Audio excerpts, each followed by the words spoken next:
हम समझते हैं कि हिंदू धर्म से बेहतर, हिंदू समाज से बेहतर और सनातन धर्म से बेहतर दुनिया में कोई दूसरा धर्म है ही नहीं। क्योंकि धर्म का अर्थ है मोहब्बत, इंसानियत, और जिस धर्म में मोहब्बत और इंसानियत ना हो वो धर्म नहीं, अधर्म है।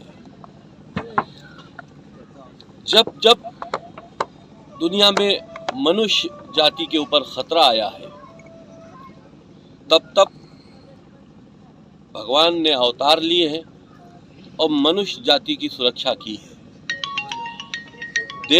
जो देवीय शक्तियां हैं, जो राक्षस नुमा शक्तियां हैं, उन्होंने हमेशा मनुष्य जाति को नुकसान पहुंचाने, उसे खत्म करने की बात की है और ये हमेशा से लड़ाई चली आ रही है।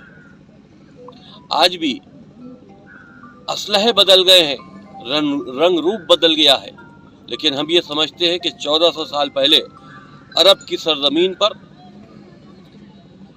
एक ऐसी दानवीय शक्ति ने जन्म लिया जो आज पूरी दुनिया में आतंक का एक केंद्र बना हुआ है। मोहम्मद द्वारा जो ये इस्लाम एक टेररिस्ट ऑर्गेनाइजेशन को जन्म दिया गया, आज उसके मानने वाले ही उससे परेशान हैं।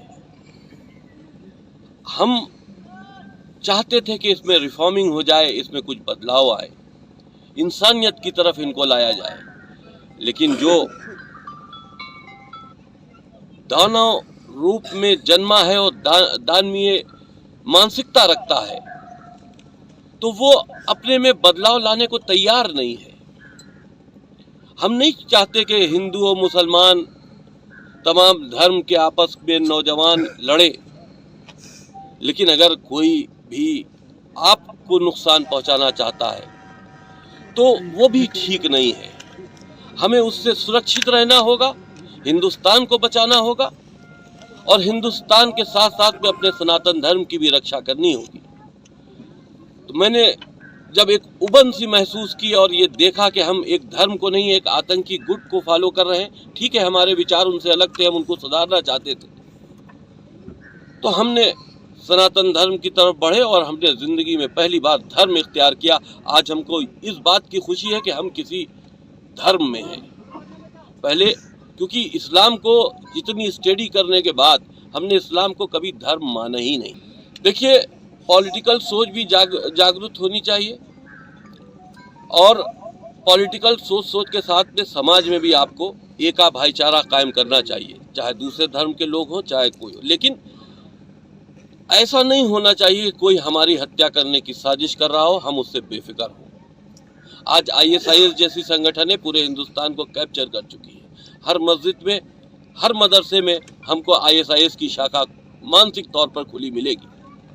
तो हमें उससे होशियार होना है, हमें उन पर हमला नहीं करना है। हम नहीं चाहते कि किसी तरह का कोई फसाद हो, लेकिन कोई हमको मारने आए, कोई हमको काटने आए, तो ये भी हम नहीं चाहते। हमको भी सुरक्षित रहने का अधिकार है। लेकिन चुनाव का मसला है तो चुनाव तो देखिए हर 1 साल 2 साल के बाद कोई ना कोई चुनाव आते जाते रहते हैं। 2022 का चुनाव है, आपको अपनी जो राजनीतिक सूझबूझ है उसको देखना चाहिए। क्योंकि देखिए, हमने एक बात ये देखी कि पूरे हिंदुस्तान में वोट देने का ट्रेंड जो है वो बदल चुका है। मुस्लिम समुदाय के लोग जो मोहम्मदी आतंकवाद को मानते हैं, जो कुरानी आतंकवाद को समर्थन करते हैं, वो हमेशा हिंदुत्व के खिलाफ वोट करते हैं। उनका किसी भी सियासी पार्टियों का कोई वोट बैंक नहीं है। वो उस चेहरे को हराने की कोशिश करते हैं जो हिंदुत्व का चेहरा है, वो अपमानित करने की कोशिश करते हैं, क्योंकि वो ये चाहते हैं कि हमारे वोटों से जो कैंडिडेट जीत के जाए वो हमारी आवाज़ को सदन में या विधानसभा में मजबूत करे। उनको विकास से कोई मतलब नहीं है, वो ये अच्छी शिक्षा भी नहीं चाहते। वो चाहते ये है कि जो गतिविधियां हम मदरसों में और मस्जिदों में कर रहे हैं, उन मदरसों और मस्जिदों पर जो हमारी गतिविधियां हैं उस पर आपकी निगाह न पड़नी चाहिए। हमारे लोगों, जो लोग एक मिशन के तहत हिंदुस्तान में काम कर रहे हैं हिंदुस्तान को तोड़ने के लिए, उसमें आप सहयोग न करें तो उसकी तरफ अपनी आंखें भी न लगाएं। हमको स्वतंत्र रूप से हिंदुस्तान को तोड़ने का काम जो हम कर रहे हैं हमको करने दिया जाए, इसीलिए वो अपनी हुकूमतें बनाना चाहते हैं। जो मुहिम हमने शुरुआत की थी वो विचार मेरे वही हैं। हम आज भी चाहते हैं कि बदलाव लाओ।